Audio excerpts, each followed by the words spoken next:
Okay, here we go.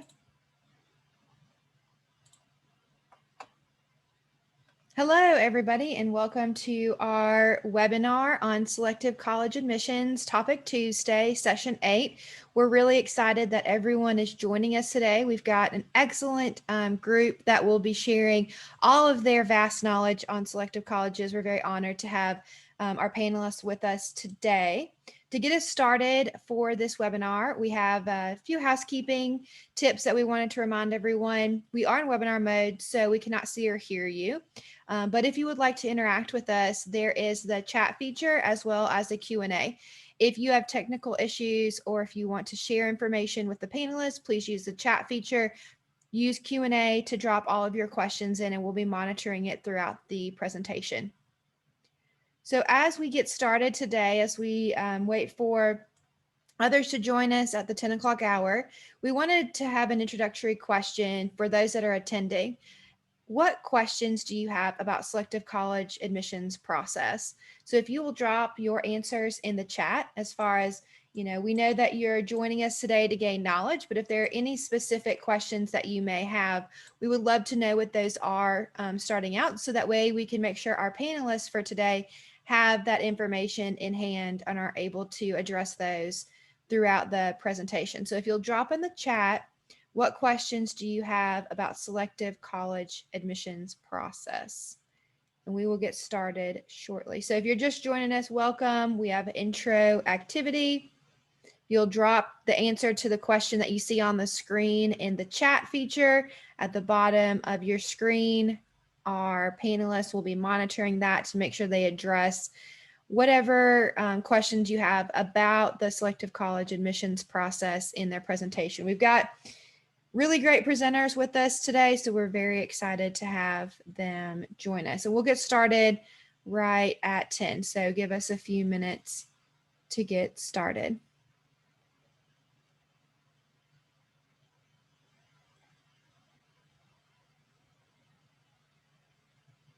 All right, if you haven't already done so, if you'll drop in the chat what questions you have for our wonderful selective college admissions panelists that are joining us from across the United States today to share their knowledge with us on the process of selective college admissions. So if you'll drop that in the chat, and we will get started shortly.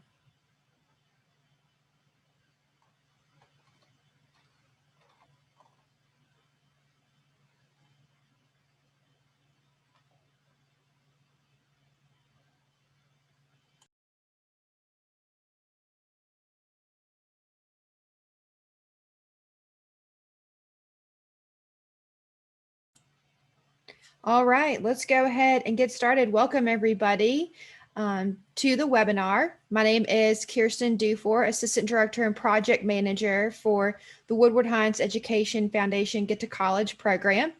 Typically, this series is led by our fearless leader, Shannon Grimsley, but she has talked her way out of her voice. So she is managing behind the scenes today.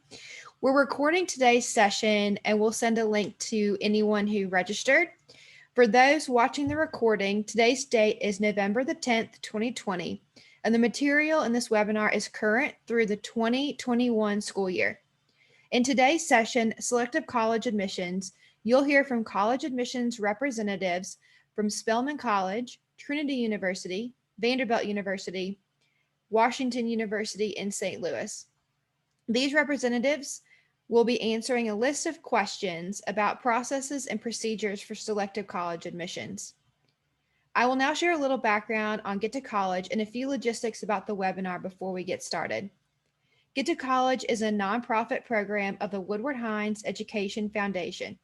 We have three centers in Mississippi, in Jackson, Ocean Springs, and South Haven. We help parents, students, and high school counselors with all aspects of college planning and financial aid. And all of our services are free. In our centers, we offer personalized college counseling appointments where we can tell students when to apply for admissions and scholarships, help fill out their FAFSA, or advise on essay writing and interviews. For the fall semester, we're offering all of our services in a virtual manner, and we will also include this webinar series and professional development opportunities, and student parent workshops, as well as remote FAFSA completion. We also offer two-way text messaging if your students or you yourselves would like to be updated on information. During the webinar, we cannot see or hear you, but you can ask us questions through the Q&A feature or communicate with our panelists through the chat feature on your screen. In the agenda for today, we're going to review our questions that we have pre-selected for our panelists and allow them to answer these pre-selected questions. But if you think of any questions, make sure you drop them in the Q&A on your screen, and we'll have a session specifically to answer your questions for your students here in Mississippi. We'll also check out our upcoming webinars and our contact information. Shannon Grimsley, Director of State Outreach for the Woodward Hines Education Foundation and Get to College program, will be replying to the Q&A today. We will have time at the end of the session for our presenters to address these questions, so feel free to message them at any time.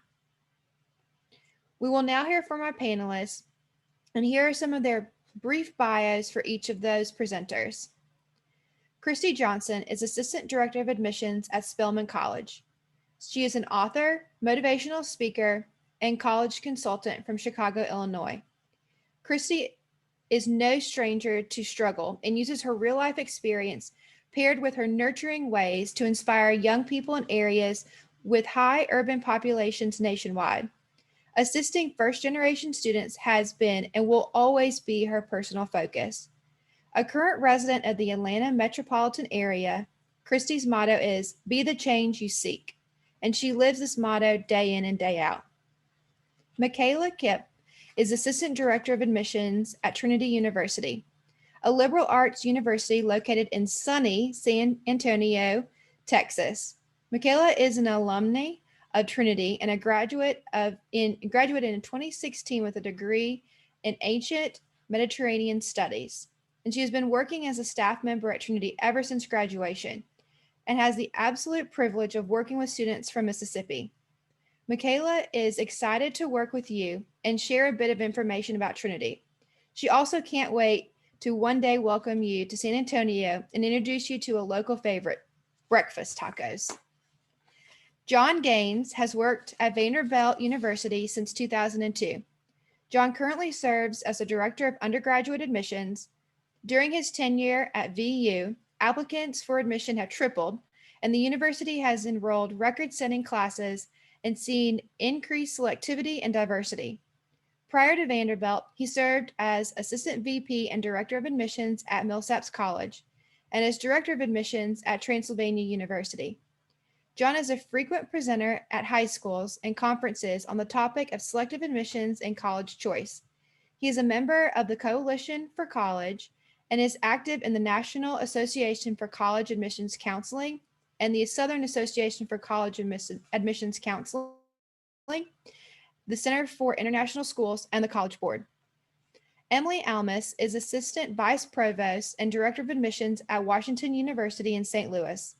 She previously worked in admissions at Swarthmore College, Northeastern University School of Law, and Duke University. She is proud to have grown up in Mississippi and now enjoys working with high school students from the state who are applying to WashU. You'll never find Emily without a book nearby. She's a huge fan of libraries and would like to make a shout out for the Hines-Jackson Library System. Her advice for high school students going through the college admissions process is this: know that people are in your corner and believe in you. You will find your path to a post-secondary education. We are honored to have each of you with us today. We will be conducting this webinar in true panelist style. We have a list of questions about selective college admissions process, and the panelists were assigned questions ahead of time for their responses. Shannon will be monitoring the chat and the Q&A section, and she will help keep us on track for time. Now let's begin our panelist questions and answers. First up, we have a question for Michaela. What does it mean to be a test optional school? Hi, I'm so excited to be here today to present with my fellow colleagues. So for many years, I think whenever you thought about the college admissions process, you knew you had to submit an application, you had to have an essay, and you probably also thought you'd have to submit test scores, right? Either the ACT or the SAT. Well, this year, in light of COVID, many institutions have actually switched to being test optional, which means that they no longer require test scores as part of the application process. Now, I have to put a big asterisk on there because it definitely depends on the different institutions you're looking at, what they mean by test optional. Some schools still might require test scores for specific scholarships or specific programs, but when you look at different universities and institutions, many of them have switched to no longer requiring test scores. You have the option on whether or not you would like to submit them based on if you had the opportunity to test at all, or if you're confident in your test score, or where your test score does fall in the different universities' middle 50%. Great, thank you. So explaining that, now let's think about those of you who are test optional. Can you describe what a good student looks like without an ACT or SAT score? Yeah, so I can definitely kick us off. Trinity University is test optional. We started being test optional this year, and we'll be test optional for at least the next 3 years. So we're really excited about that. So a student looks really strong when we look at their high school transcript and see that they've taken advantage of the challenging classes that have been offered to them at their specific high school, that they're doing well in those courses.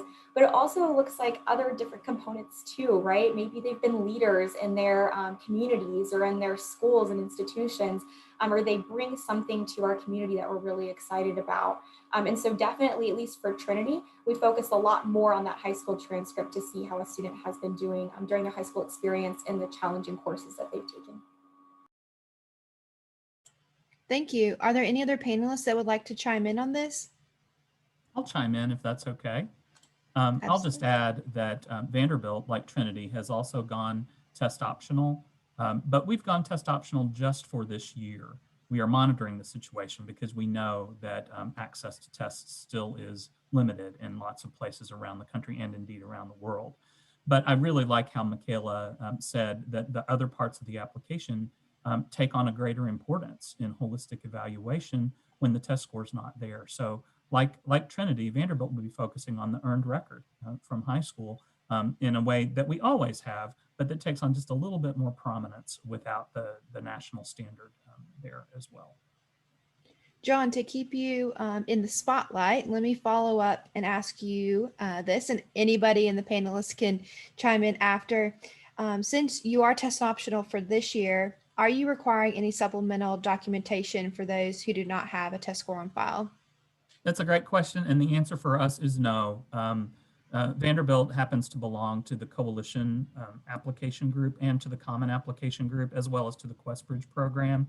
And we find that we get all of the information that we need from those shared platforms. So there's no supplemental, nothing that's supplemental because of the test optional move. We do have a short supplemental essay question that's always been part of those other platforms. Great, thank you. I would echo what John and Michaela said. At WashU, we are also test optional this year, given the impact of COVID-19. And as you're working with students, whether it is one of our institutions or another institution, I encourage them to consider that the schools they're interested in may have also waived testing for this year. So I would encourage your students not to assume that they must have testing this year. Again, talking about this year only for now, but to do a little bit of research and find out, because as Michaela noted, so many institutions have adopted test optional practices in light of COVID-19.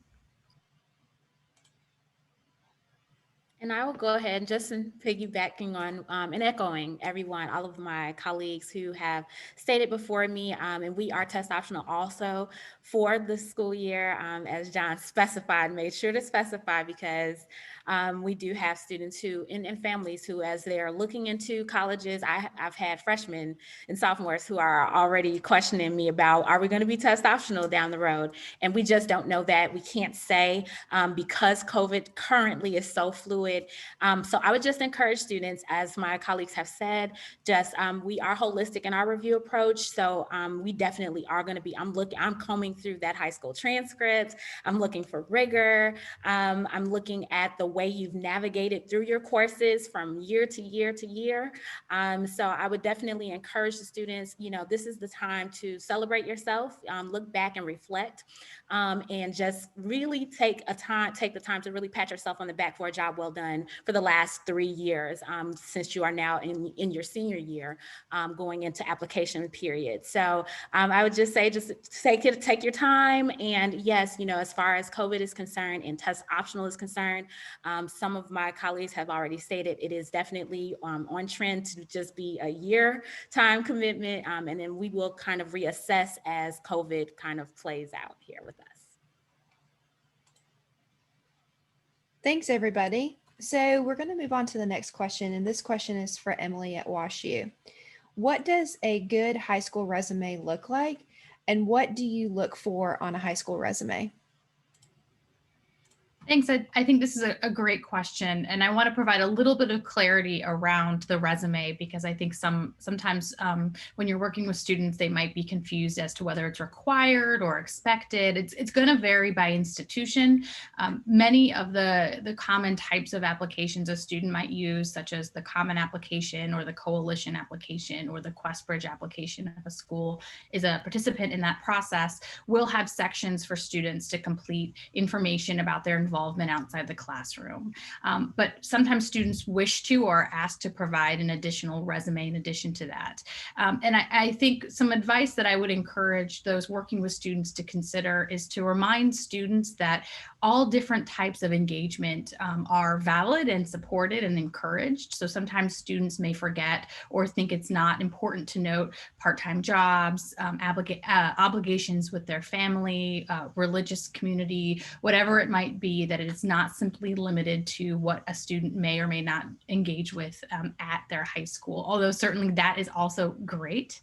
I would note that I think sometimes resumes can be very extensive, and this might be a situation where one page would be reasonable if a student is submitting a paper resume, or it would be virtual now, but a separate resume document. But really thinking with students through what are the most important ways that they've spent their time out of the classroom. And by important, I mean important to them, and how have they spent a lot of their time when they're not sitting in class.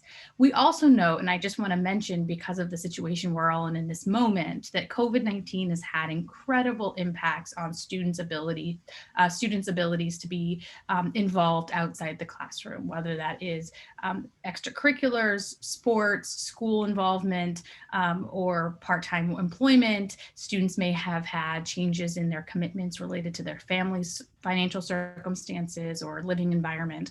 And so we understand that, and schools are going to be accommodating and flexible. And I hope to be a little bit reassuring on that front as well. Thank you. That was really helpful. I know that there is what I would call a different language when it comes sometimes to selective college admissions. And so today we definitely want to talk through what some of the terms that students as well as counselors and teachers may hear with selective college admissions. So John, let me get you to answer this question. What does a holistic review mean? It's so interesting. You're right, Kristen, about there being a language around college admission. And we get so used to it in the work that we do that we sometimes forget that it needs explanation for people who aren't deep in it every day. And holism is one of my favorite terms to define. It basically means, in the context of college admission, that we are considering every piece of the student's application, that nothing is done formulaically, right? There are plenty of really great colleges and universities out there that use formulas in their admission work. And so places like the four of us that happen to be on here today that practice holism, it's just a different way of doing college admission evaluation. And that is not in any way to take away from those institutions that do use formulas. to do their evaluation. But holism basically means that we as admissions officers use every piece of the application that is submitted to inform the final decision. In other words, it begins with a look at the earned record, the transcript, and then if tests are required or optional, we take that into account. Most of us look at the extracurricular activities and honors and awards, the kind of stuff that Emily just talked about in helping to understand about the student. And on the shared application platforms, or if we have our own, like some of us do, there always will be a chance for the student to write, to answer a prompt. Sometimes it's called a personal statement or a supplemental essay. Sometimes there are short answers on applications, all of which allow the student to kind of inject their personality right into those documents. And then, of course, we have recommendations that are required. They vary in number. They almost always include some from people like you, high school guidance professionals or college counselors, and in every case, recommendations from teachers. And I think there are probably some teachers on the call today too. And then those references that you make for those students are really important in our evaluation process. If you think of it this way, admissions officers, regardless of where we work, are working on behalf of our faculty to fill classrooms, right? And so what teachers and counselors have to say about how students have functioned in their learning environments is really helpful to us as we imagine how they might transition to our learning environments. So don't think that those recommendations, which I know can be a pain sometimes if you get requests for a lot of them, don't think that they're not useful, because they are. You are the people who see the students in class every day, who know how they act in your community, and can shed light on how they might do so in our community too. But holistic evaluation takes all of those things into account to help inform our final decision on the student. Great, thank you. Christy, you're up next. So this next question is oftentimes what we get from students, and I'm sure the counselors on the call get this a lot. You probably field a lot of this type of question as well. Students who do dual enrollment or have AP credits in high school, does that apply towards their college credit? Yes, so at Spelman, it used to not be this way, but now currently, as of this year, we were made known that yes, if students are dually enrolled, those credits can apply to their tenure with us at Spelman College. It's going to come down to their transcript evaluation. Our registrar's office will conduct a transcript evaluation of any admitted student. There is really no particular way to receive that transcript evaluation previous to coming to us and being admitted to us, to our institution. So the student would need to submit an official college transcript from the college that they're taking their classes at. Once they are going through the application period, they can send them the classes, the transcript up to current, and then at the end of their tenure at whatever college they are at, they can go ahead and send us over a final college transcript that would allow the registrar to have everything, a combination of any courses that they've taken at that college, so that she can submit a true transcript evaluation for this student. And then upon them receiving the transcript evaluation, that is when they would know, or how they would find out exactly which courses did transfer over. Our school, we accept up to 60 credit hours from another college. You must, the rest of the courses that you take must be taken at Spelman College. So those courses that you take at the community college prior to coming to our school, definitely there is a high possibility, especially because of most of the students are taking your general elective types courses. Those are they are more highly transferable, I would say, than major courses for us. We are a little bit more detailed and outlined as it relates to that. So the key to that is just making sure that we have the official college transcript on file. The official high school transcript, yes, we'll speak to them taking the courses, but we will need that official college transcript to kind of go forward. And then as it relates to AP courses, the student would need to take the test. For us, the majority of the tests need to be a score of 3 or better. For some specified classes, like with math and science, history, I believe you would need to have a 4 or higher, and as well as music, you would need to have a 4 or higher to gain credits for those AP classes. So the thing is to make sure that you take the AP test. You let the students know that they would need to test in order to have those classes to be to transfer over as credit classes. Thank you, Christy. I know that we have some counselors from a few high schools that are early colleges. And so they'll have a lot of students with those dual enrollment credits. And so that's very informative. We've had a lot of questions throughout the fall about that. So thank you for clarifying. I appreciate it. And I know the counselors do as well. All right, speaking of clarifying, we're going to define another admissions term for the participants. John, I'm going to have you clarify again what the acceptance rate means and what factors are used when deciding who is accepted to your college or university. Thanks. Acceptance rate is an interesting term, and it's really kind of just, in my opinion, it's just an artifact of the whole process, right? Essentially, the acceptance rate is how many offers of admission an institution makes as compared to how many applications they receive. And, you know, we have varying acceptance rates even on the call here today, ranging from single digits up to double digits, somewhere in the middle. I don't know them all exactly, but all of us qualify as highly selective here. And I think it's important to know that a university's acceptance rate is in no way indicative of the quality of an institution. I have worked at places that accept more than 80% of their applicants, and that is simply because they don't have a very large applicant pool, and they see many candidates who are exceptionally well qualified. And I now work at a place that accepts only about 10% of its applicants, and that doesn't mean that only 10% of them are qualified.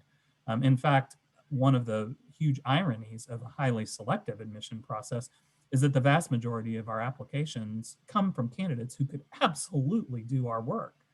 And so it becomes a question not of being qualified for admission, but being competitive for admission. So for those of us like the 4 institutions on this call, we all practice holistic admission, and what we're looking for in the applications should, in every case, and I'm sure for all of us it does, reflect the values of the institution, right? I mean, let me give you a really Vanderbilt specific example. Our admissions office runs the process for all 4 of the colleges at Vanderbilt that enroll undergraduates. One of those colleges is the School of Music, and it's very, very small. It only enrolls about 60 new first-year students a year. And you can bet that for those students, their audition on their instrument or their voice is going to play a huge part in whether or not they're accepted. Contrast that to our School of Engineering, which is medium-sized in the grand scheme of things, but which is really looking for students who have absolute acumen in the STEM areas, right? And so it's really tough for a student to be a competitive candidate for admission for engineering if they don't have both calculus and physics on their high school transcript.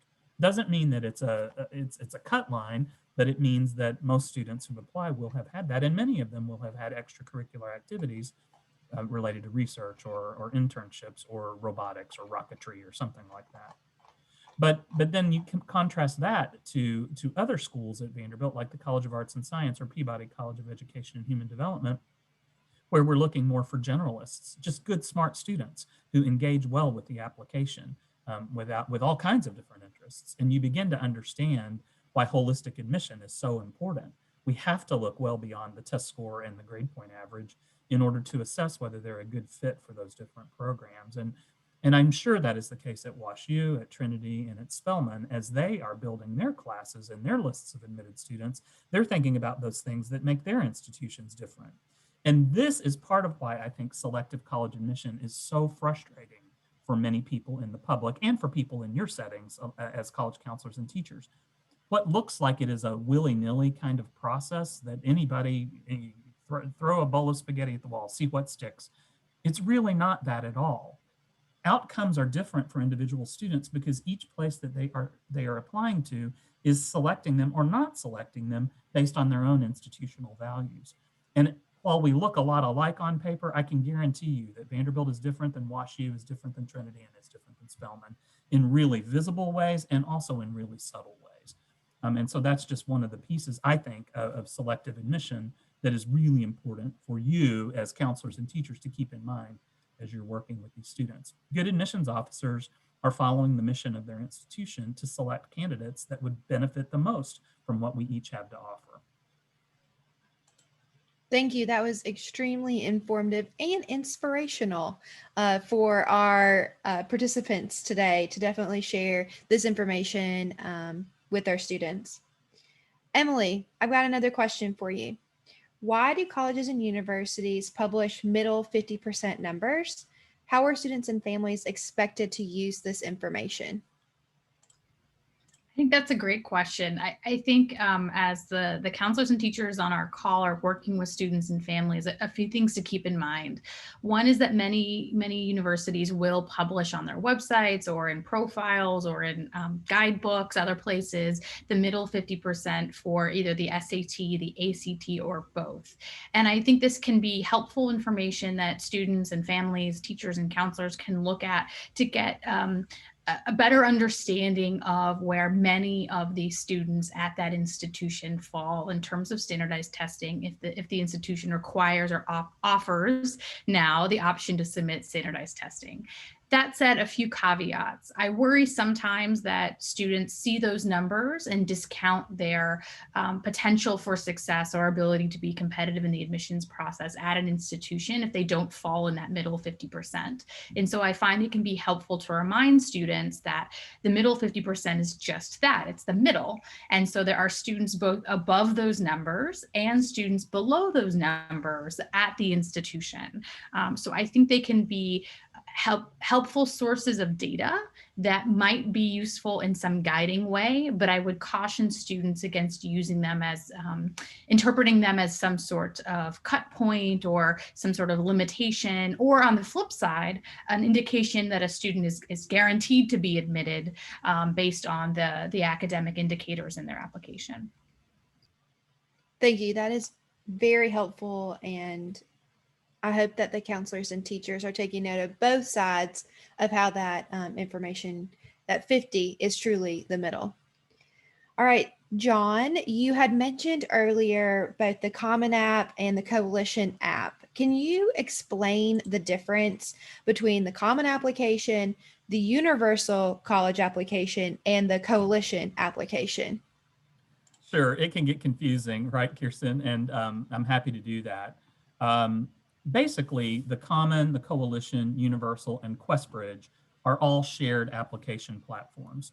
And shared application platforms allow the prospective student the ability to apply to multiple colleges and universities kind of at once, if you will. That's an oversimplification of it, but using the same platform. The use of these shared platforms is really helpful to the student because it means that for basic information, kind of name, rank, serial number kind of information, you can input it once and it's done for every place that you use, that you apply to on the platform. The Common application is the kind of the granddaddy of the shared application platforms. It's been around since the mid-1970s, and it's now accepted by more than 850 colleges and universities, not just in the United States, but around the world. So it is the most ubiquitous of the shared platforms. And what's really nice about the Common application is that it also now has a series of college planning tools that are associated with it that the student can use prior to hitting the submit button on the application. The Coalition application is an outgrowth of the Coalition for Access, Affordability, and Success, which was founded about 6 years ago by a group of institutions, all of which have proven records, successful records of graduating students from underrepresented populations, students from high need families in a timely fashion. So there are 150 or so colleges and universities that are members of the Coalition application, and an institution can only be a member of the Coalition if they have a proven track record of attracting students from underrepresented or marginalized communities and graduating them and without very much debt. So that's why that group is a little bit smaller, but they market themselves as smart college choices for students from marginalized or under-resourced populations. But the premise is again the same. They also have a slate of pre-application planning tools that can be very, very helpful. The Universal College application has been around maybe for about 20 years or so, and it's not as common as the Common or the Coalition application, and anybody can be a member of it, but it is a platform used by about 70 colleges and universities. And then we've mentioned QuestBridge a couple of times. That's a national community-based organization based in Palo Alto, California, which seeks to match students with one of their member institutions. There are 42 member colleges of the QuestBridge application. But the bottom line is all of those are shared application platforms. Most of your public institutions in Mississippi, well, at least Ole Miss and Mississippi State, are on the shared platforms, and many of the private institutions there are as well. So it's a wonderful source to use in-state and without-of-state colleges. Thank you. All right, Christy, you are up next. We're doing another defining terms. If you could explain the difference between early decision and early action. Absolutely. Thanks, Kirsten. And yes, this is a very popular question that I often receive from students. They may not understand the definitions and what differentiates the two. So for early decision, this is a legally binding application period, as well as application in general. The students typically will have to submit like a form, an enrollment an early decision enrollment form, so that in hopes that if they're admitted to our school, that it is expected then that they will accept that offer of admission and come to our school and withdraw their application from any other schools that they have applied to. And I always want to emphasize this is legally binding so the student and the parents would both need to understand that and complete that form.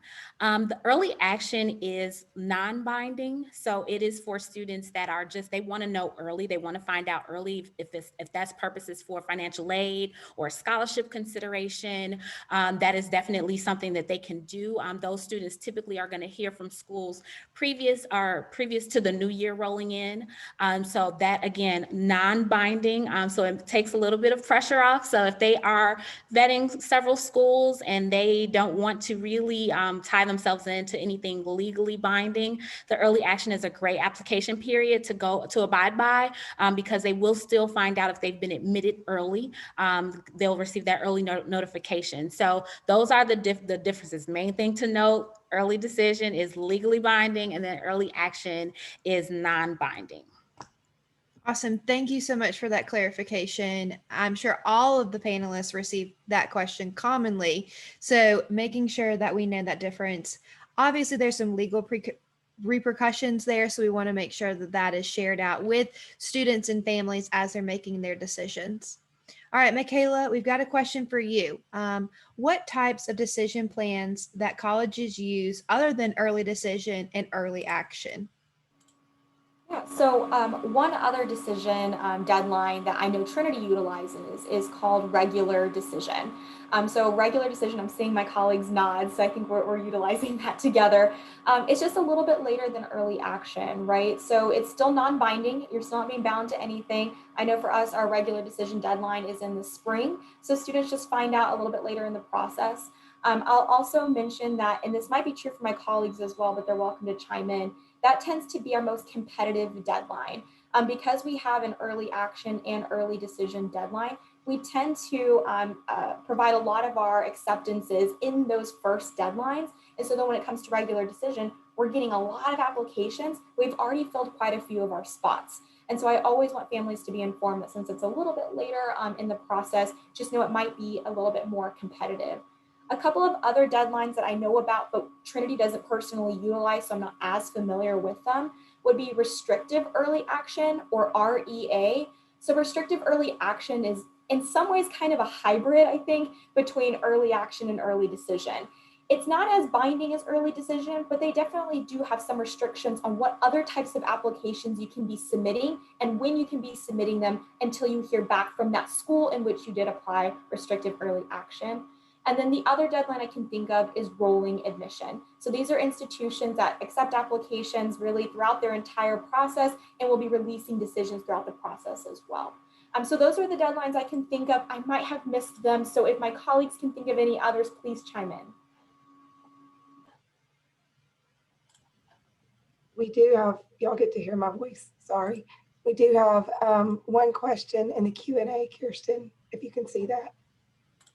Yeah, so I think John answered it. So John, we'll bring you back up and have you kind of clarify, Heath Stevens had asked for our QuestBridge partners, would you recommend applicants who are not finalists to submit the application via the QuestBridge regular decision platform or the common application? Yeah, so I answered that for Vanderbilt, and we'll let Emily answer it for WashU, as we're the two QuestBridge partners on this call. We would welcome the student just to have QuestBridge forward their application later in the process. There is no need for those QuestBridge students to complete another common or coalition application at Vanderbilt. We're happy to evaluate the QB application later. All right, Emily, I'm going to bring you to the I front was to about answer. to say my response to Heath as well.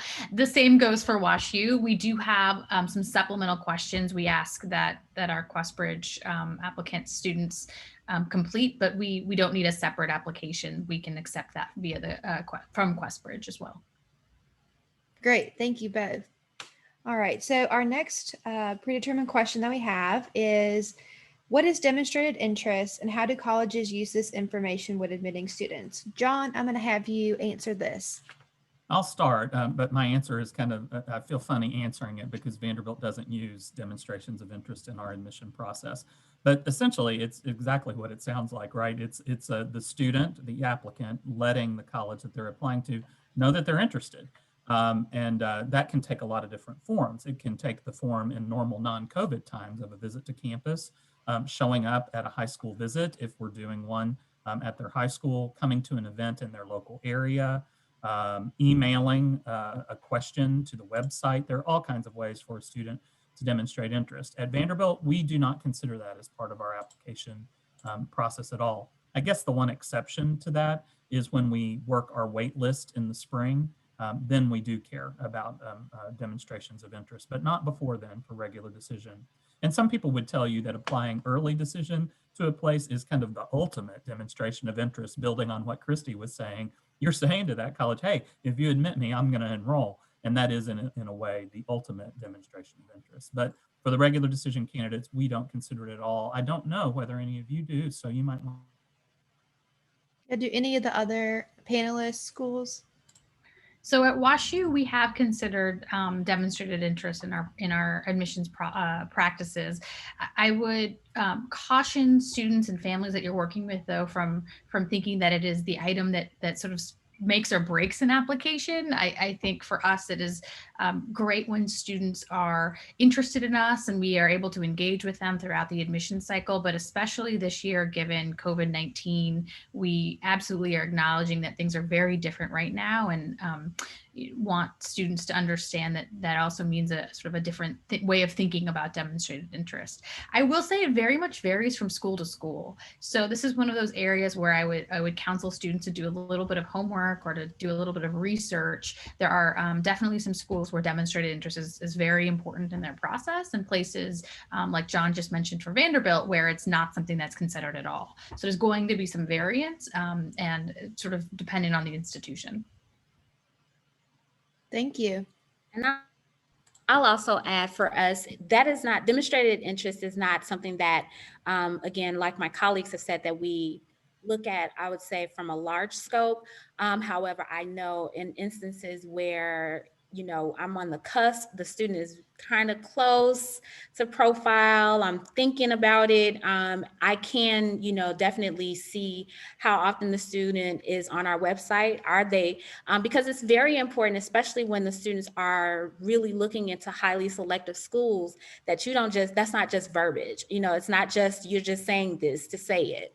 But I do want to see it. You know, how many times have you, we are watching the pings on our website. I am looking at how many times has a student even reached out to their territory manager? Have they attended any of our virtual info sessions?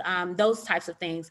And because, just as Emily said, because COVID has kind of shifted the nature and the way in which we are reviewing applications, I would definitely tell students as much as I can to ensure that when you are researching, when you are looking or interested in schools, that you do research, you know, and don't just go on the website one time and just hit that home page, you know, look in, dig in, look into the academics. What major are you looking for? Do they have the major you're looking for?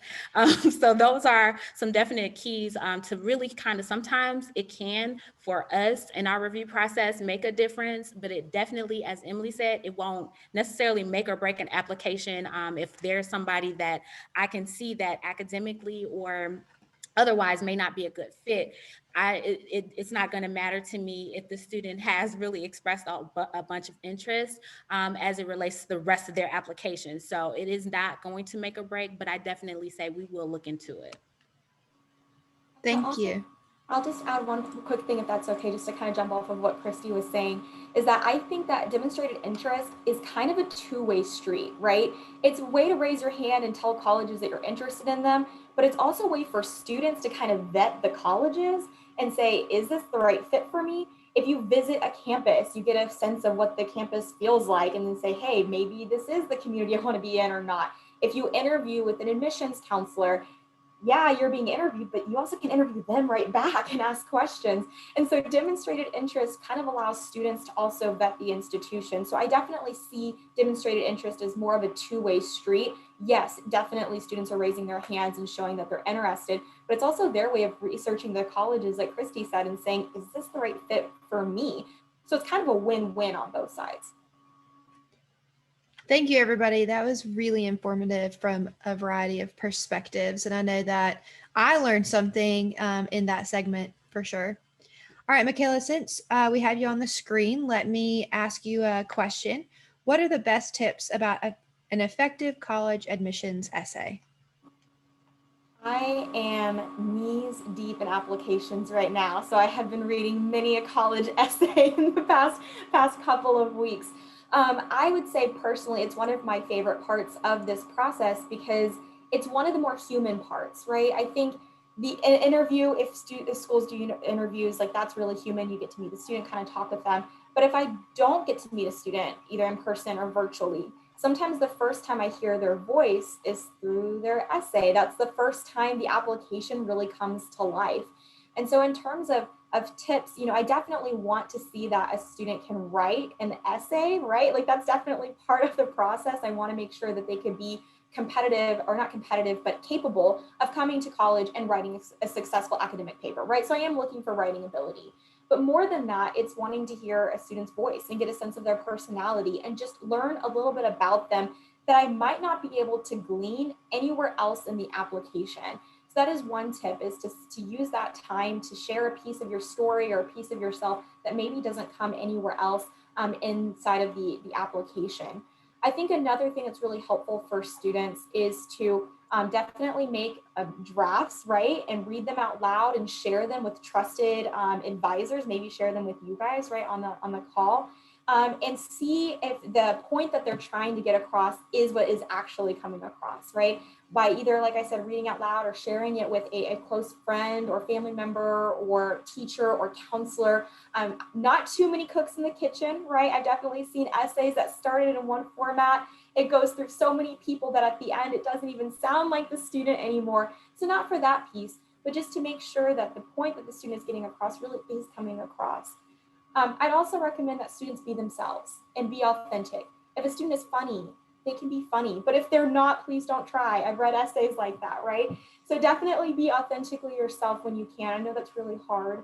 And then the last piece I would say is, I think it's probably, for the most part, this isn't always true, this isn't like across the board, but I think essays that focus on particular moments or particular stories tend to be the most successful. I think sometimes I've seen students try to cram their entire life stories into 650 words, and that's just not possible. And I feel like it's almost a disservice to their story to try to trim it down into that many words. And so oftentimes that focus on one moment or one story or one piece of it, I think tends to be the most successful. So those are just a few tips that I would have, but most importantly, allowing students to be themselves and to share a piece of themselves with the admissions counselor who will get to read it. And it's an absolute privilege to get to read students' essays. Thank you. So you did mention about the interview as a part of the process. I want to throw this to all the panelists. Do any of your schools participate in interviews? And if so, what are some best tips for a successful college interview?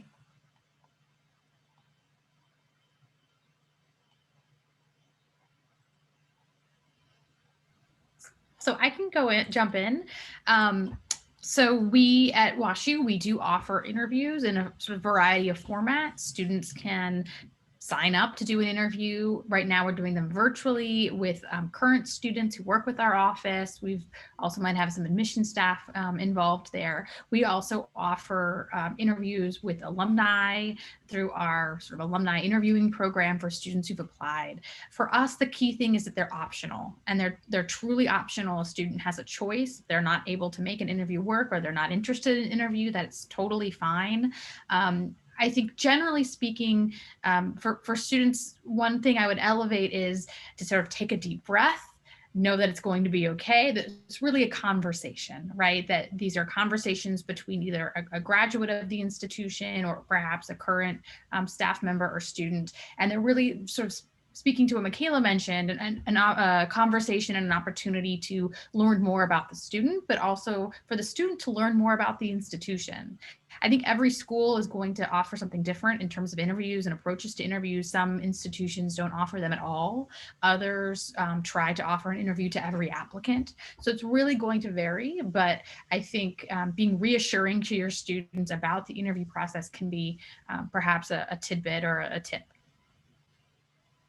That's very helpful. I think one thing that everyone has reiterated today is the research piece and just knowing the school requirement, knowing a lot about the school. And this seems to be just another piece to that research, knowing what the student needs to expect as far as if it's required, if it's necessary, how to prepare appropriately. Thank you. Emily, I'm going to keep you in the spotlight. I have another question for you. How important is a college visit to your institution? And are most colleges offering in-person visits yet for prospective students, or are they in a virtual space? So in typical times, and I'll repeat that phrase in a minute, we love when students can come visit us. It's a great way for them to understand who we are as an institution, to see if we might be a good fit, to see our campus. It's a great way a student can demonstrate interest that we were just speaking to, but we are not in typical times, as we all know. And given that at WashU right now, we're not welcoming admissions visitors at all through the calendar year, through the end of 2020. I think every institution, again, not to keep harping on this phrase, but every institution is going to be slightly different. Many institutions I know are entirely closed to visitors at the moment. I think what's most important is for students and families to put their health and safety and well-being first. So please, I would encourage you to urge your students, whether it's related to standardized testing or campus visits or whatever it might be, to consider their own health and well-being first. And that is the most important thing. There is no need for students to do anything that risks that in any way for the college admissions process.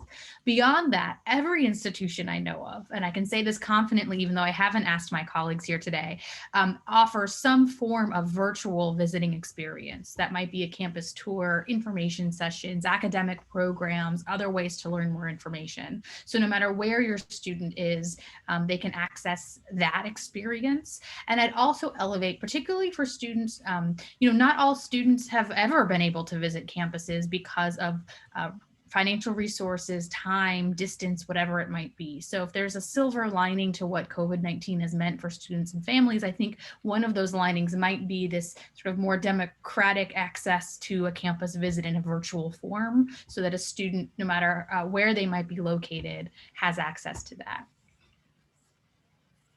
Great, thank you.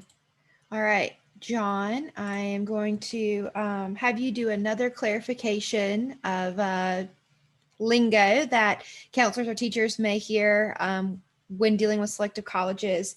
Can you explain what the CSS profile is and how selective colleges utilize the CSS profile? Yes, I'm happy to do that. So the CSS profile, the College Scholarship Service profile, is brought to your students by the same people who bring them the SAT, right? And it is, I think the simplest way to explain it is it's like the FAFSA, like the free application for federal student aid on steroids. It goes into much more depth, much more detail than the FAFSA does, and it provides the colleges and universities that use it with more detailed information on the financial circumstances of the family. There are plenty of places out there that don't require the CSS profile. And then it's typically true that the places that require it have lots of funds that they're trying to distribute, and they want to do it as equitably as they possibly can, taking into account the local context of the family who's applying. So in the moment of application, the CSS profile can feel a little bit like a burden to the family, because it's a lot of the same information and even more that they're going to have used to complete the FAFSA, which I know you folks at Get to College do all the time, all over Mississippi. But in the end, it often results in a more positive outcome for the family, because we have a clearer picture of what the actual boots on the ground finances are. So if a school is requiring it, they will let you know. And if they kind of look at you funny when you ask if they need the CSS profile, that probably means they don't require it. Thank you. All right, Emily, I've got a question for you. How is the educational experience different in a selective college versus a public university? Thanks for this question. I actually want to, if it's okay, unpack it just a little bit, because there are many public universities that are highly selective institutions, just as there are many private institutions that are more have higher acceptance or open enrollment in some way, right? So I don't know that private versus public or selective versus non-selective or less selective here as much as the opportunities that an individual student is seeking in their search. There are thousands of fantastic colleges and universities around the US, many of which are very eager to welcome students from Mississippi and offer, need-based or merit award financial aid. I think what's important when you're working with students and families is identifying what a student's particular interests may be, the setting, the size, what they're looking for in a college experience. It might be a single gender experience. It might be a city or a setting or weather. It might be something else entirely. So I think that college search process is key in thinking about the kinds of experiences that a student is looking for, and encouraging your students to have an open mind as well, because there are so many wonderful institutions to pick from. I think some of the questions that your students who are looking for a particularly rigorous academic environment can ask are things about average class size, the kinds of educational experiences and opportunities a student might find related to research or the ability to work closely with faculty, specific programs that might speak to a student's interests. These are all study abroad. These are all kinds of experiences that a student can ask about. So that would be my suggestion when working with students and families. Thank you. All right, now we're getting down to the final minutes, which is the fun part. We're going to speed date with everybody.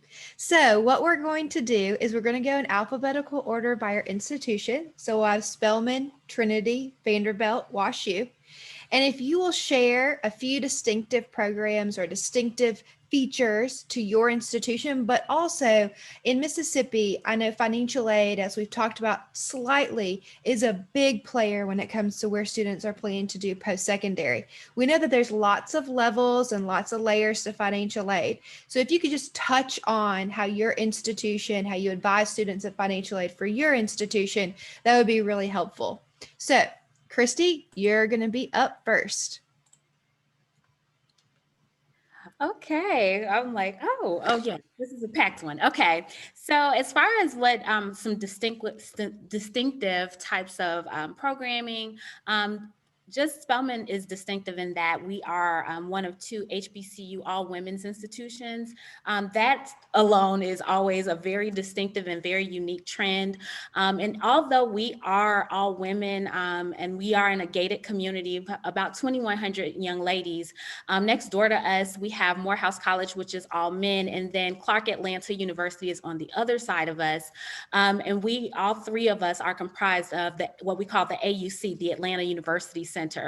So it allows our students to not only engage with those students at Morehouse as well as Clark Atlanta, but it allows our students to also have a co-ed classroom experience at times, depending upon the classroom that they, the class that they are selecting. I would say as far as unique type of programs, we have some what we call big question colloquial type courses, some of which include courses like just Beyonce the Experience, and which is always very popular and is always full, like as soon as they open registration, because who doesn't want to study Beyonce?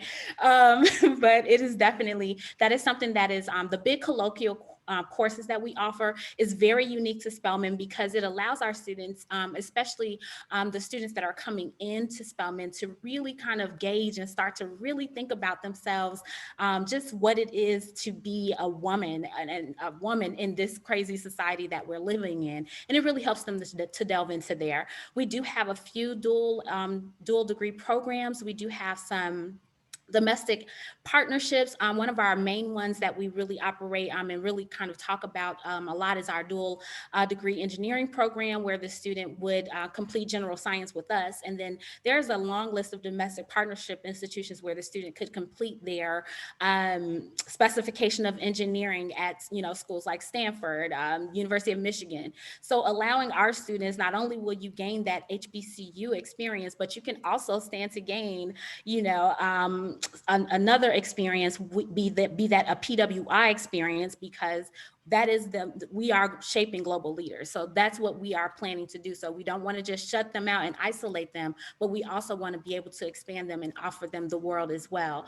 So that's one of our main, I would say one of our main determining factors, our separating factors that would kind of separate us, as far as just making sure the student is kind of well-versed in both spectrums as it relates to education. As far as financial aid goes, I tell people to pray about it. No, just joking. So for us, merit-based scholarships are something that I always talk to my students and parents about, and this isn't a conversation that I really necessarily want to start in the senior year of the student's career. I need to talk to the students early, freshman year, because I want you to know what we're looking for. Merit-based scholarship consideration for us starts at 3.8 GPA, as well as a 1330 SAT or a 31 ACT. And with us being test optional now, we will still consider students that opt out of sending us their test score for those merit-based scholarships. So I would definitely say we'll still be looking at that GPA, and we weigh heavily on outside scholarships. Like I tell students all the time, we have a laundry list of outside scholarship sources on our website. I cite those, I put those out to counselors, students, families at large, so that they can start looking at organizations like UNCF, Thurgood Marshall, and things of the sort, so that they can really start to try to formulate a plan, a financial plan of sorts, if you will, for their family, because this is going to be an investment. And I tell the students that all the time, this is not something that you'll just, reach in your back pocket. Most of the time, there are some students that can come and they can foot the bill financially, but this is going to be an investment. I would say about 80% of our students are financial aid students. So definitely just making sure that students and families are completing that FAFSA. That is that first step. The FAFSA is open, so make sure your students are completing, starting those steps, because again, once they complete that FAFSA, it again opens that door, that window, I should say, into financial aid. Thank you. All right, up next we have Trinity. Awesome. Okay, so I'll try to keep it brief. But Trinity University, I think, has in total 5 things that make us feel pretty distinctive. You might find one of these anywhere else, but it's the combination that I think makes us pretty special. First would probably have to be our location. We are in San Antonio, Texas, and we are in the heart of the city. San Antonio is the 7th largest city in the United States. You don't often find schools of our size. It's about 2,500 students in the middle of really big cities. It's kind of hard to find that combination. We have the liberal arts experience, right? All the arts and the humanities and the sciences, but we also have pre-professional programs, for example, in computer science, engineering, education, communication. So we do have kind of that balance of academics, which really gives students that kind of flexibility to maybe be an engineering major, but have that liberal arts educational experience as well. We're incredibly fortunate to have a lot of resources at Trinity. We have a $1.3 billion endowment. It actually puts us in the top 40 in the nation of endowment per student, which really allows us to provide incredible facilities, amazing faculty members, but most importantly, financial aid. We have about over 90% of our students are on some type of aid, whether it be merit or need-based aid. Students are automatically considered for merit scholarship when they apply, so they don't have to send anything additional for that. And we also provide really generous need-based aid when families submit both the FAFSA and the CSS profile, like was just mentioned. Roughly 60% of our students graduate without debt. So we feel really proud of the resources we're able to provide for students in that way. Something else that we're really proud of is definitely the diversity of our student body. Again, within 2,500 students, for a liberal arts institution, we feel really proud that our students come from so many different places and so many different backgrounds and so many different perspectives. We represent 47 states, 60 different countries. Roughly 10% of our students are international. About 40% of our students are non-white students. About 13% are first-generation college students. So we're really proud of all of that diversity. It's kind of wrapped up into our student body and the activism of our students that are on campus. So that's kind of just my really brief overview of Trinity. I'll drop my contact information in the chat in case anyone has any additional questions. Yeah, that would be great if all panelists could do that. All right, next up, we've got Vanderbilt. All right, I mentioned our 4 undergraduate schools in one of my earlier answers. So Arts and Science, Engineering, Peabody, which is Education and Human Development, and then Blair, which is a School of Music. Really flexible platform. Student applies to one of those, can immediately take classes in any of them. I want to focus on residential education. In non-COVID times, we require everybody to live on campus for all 4 years. That's part of the learning environment. City of Nashville, fastest growing city in America. Really cool place, creative, collaborative, friendly. I could go on and on. Only 3.5 hours from some parts of Mississippi. Drive straight up the Trace and you'll end up here. Anyway, Opportunity Vanderbilt, that's our need-based financial aid program, one of the most progressive in the world. We make 3 commitments. We're need blind for all US citizens and eligible permanent residents in our admissions process. We will meet 100% of the eligibility for financial aid for every student that we admit, whether they need this much or the whole amount, and we do that without using student loans. There are only 12 places in the United States that can say that, and we're proud to put our money where our mouth is. It can make Vanderbilt, which has a big price tag, affordable for families when they don't think it will be on the first look. I'll put my contact information in the chat, and I also will put a link to our community creed in the chat. If your students read our community creed and they identify with any of those corporate values, they'll be a good fit for Vanderbilt. Thank you all for listening. I'll put that in the chat now and let Emily talk. Great, thank you. All right, WashU, you're up. Wonderful. I know we're a little bit over, so I also will be as brief as possible, but invite your follow-up via email, or happy to do Zooms or whatever might be useful for you and or your students. A few things to note about WashU. We have 5 different undergraduate divisions. So arts and sciences, business, engineering, art and architecture, but about 80% of our students do more than just major in one area. So lots of interdisciplinary study. St. Louis is a great place to be a student. Nearly 3 million people in the metro area, a highly residential campus, guarantee housing in non-COVID times for students to live on campus all 4 years, and a strong sense of community. I would say community is really the thing that drives WashU. Community is the student, faculty, staff, St. Louis partnership and the impact that we all have on each other and our area and really the world. I also just want to mention really quickly financial aid. We meet 100% of demonstrated need for all admitted students. And I encourage you as you're working with your students, whether they end up applying to WashU, another institution here today, or none of us, please encourage your students to complete the FAFSA. I saw some data today. It's really alarming about FAFSA completion in light of COVID-19. Whether or not a student's interested in WashU, please work with them to complete the FAFSA. So important. And I know you can get great resources from Get to College about FAFSA completion as well. So thank you for all that you're doing with your students. We so appreciate it on all of our offices at all of our colleges and universities across America. We couldn't do this without you. It's a partnership and a collaboration. Well, thanks all of our presenters. Speaking of the FAFSA, our next webinar in the series is on November 17th, and it's all about Financial Aid 101, which we will definitely talk about the FAFSA as well as other ways to pay for college that was kind of mentioned throughout today. We are also going to be doing a last webinar of this semester will be in December. And that webinar is going to be about counselor recommendation letters, as we heard about the importance of that within the holistic review from today's presenter. So make sure you finish out the fall series with us with some really important information. And then we do have a few upcoming events. We just wanted to let everyone know that we are hosting some college and career teacher chats. The next one being in November, and then we will start again in January. And we are going to continue this series of Topic Tuesday for the spring. So we will have the registration live probably starting next week. And those different topics, we'll be doing 2 a month on Tuesdays throughout the spring semester. So make sure you check the gettocollege.org professional development website, as those will be listed there.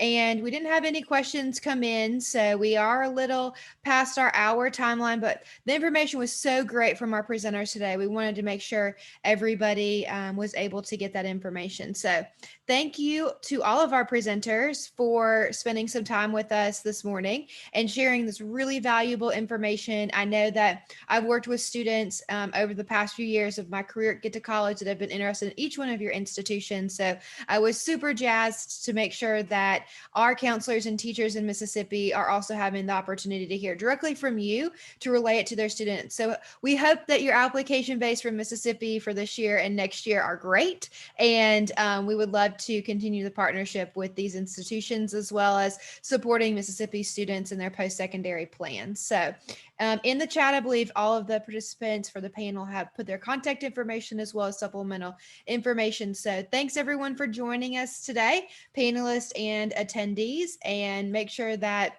you check your email for the survey that will be coming out, as well as a recording of this webinar. So have a great afternoon.